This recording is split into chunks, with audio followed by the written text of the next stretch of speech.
बिस्मिल्लाहिर्रहमानिर्रहीम। टॉपिक है सूरह बय्यना। सूरह बय्यना या लम यकुन या कय्यमा कुरान की 98वीं सूरह है। ये सूरह मदनी सूरतों में से है, कुरान के 30वें पारे में मौजूद है और इसकी टोटल आयात जो हैं वो 8 हैं। इसका नाम इसकी पहली आयत से लिया गया है जिसके मायने गवाह। सूरह बय्यना में इस्लाम की हक्कानियत और पैगम्बर इस्लाम की रिसालत को कबूल करने के हवाले से अहले किताब में से काफिरों की दुश्मनी के बारे में बहस, इनको और मुशरिकों को बदतरीन मखलूक़ात और जहन्नुम के मुस्तहिक करार दिया गया है। मोमिनों और नेक इंसानों को हमेशा रहने वाली बहिश्त की बशारत दी गई। इसकी 7वीं आयत जो है आयत खैरुल अलबरिया के नाम से मशहूर है। यह आयत इमाम अली अलैहिस्सलाम और आपके पैरोकारों की शान में नाज़िल हुई है।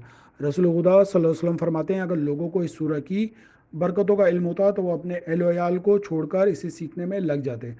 कबीला खिज़ा के एक शख्स ने अर्ज़ किया, ए रसूलुल्लाह सल्लल्लाहु अलैहि वसल्लम, इसकी तिलावत का जुर्र सवाब क्या है? आप सल्लल्लाहु अलैहि वसल्लम ने फरमाया, कोई मुनाफिक और वो लोग जिनके दिल में शिक और शुबा है इसकी तिलावत नहीं करेंगे। खुदा की कसम, मुकर्रब फरिश्ते इस दिन से जब से सारे आसमान और ज़मीन पैदा हुए हैं इसे पढ़ते हैं और इसकी तिलावत में एक लम्हे के लिए भी सुस्ती नहीं करते।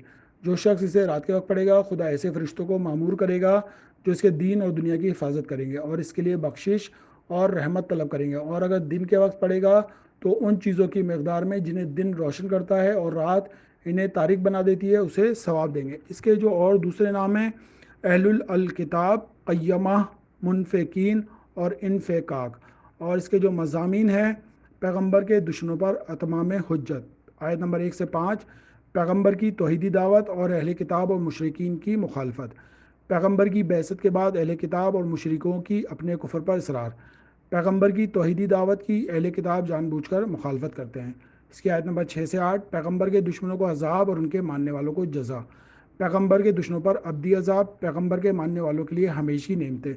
इसकी जो मशहूर आयत है आयत नंबर 7, इन्नल लज़ीना आमनु व आमिलुस्सालिहात उलाइका हुम खैरुल बरिया, बेशक जो लोग ईमान लाए और नेक अमल किए हैं वही बेहतरीन खलाए गए। यह आयत इमाम अली और आपके पैरोकारों की शान में है। अल्लामा तबातबाई और तफसीर दुर्र मंसूर में है कि रसूल खुदा की खिदमत में थे जब मौला कायनात वारिद हुए तो आपने फरमाया, इस खुदा की कसम जिसके कब्ज़े में मेरी जान है, क़यामत के दिन सिर्फ़ और सिर्फ ये शख्स और उसके पैरोकार फ़लाह पाने वाले। ये कहना था कि सूरह बय्यना की आयत नाजिल हुई, इन्नल लज़ीना आमनु व आमिलुस्सालिहात। इस आयत के नाजिल होने के बाद जब भी साहबा अली इब्न अबी तालिब को देखते तो कहते खैरुल अलबरिया। सूरह बय्यना की आयत नंबर 5 को आयत अल-अहकाम भी कहते हैं, जिसमें नमाज और रोज़ा जैसी इबादतों में नियत करने के मुतालिक है। मुक़द्दस अर्दबेली कहते हैं कि इबादत में इखलास होना इस आयत के पैगाम में से है। मौला कायनात फरमाते हैं कि सिद्क़ नियत और इखलास अमल से बढ़कर ज़्यादा बेहतर कोई एहसास नहीं। मौला कायनात फरमाते हैं, नाउमीदी और गुरूर नुकसानदेह है, मगर कैसे? बहुत से बदनसीबों की तकदीर बदल जाती है, बस नाउमीद नहीं होना चाहिए, और बहुत से नसीब वालों का मुकद्दर बिगड़ जाता है, लिहाजा मगरूर नहीं होना चाहिए।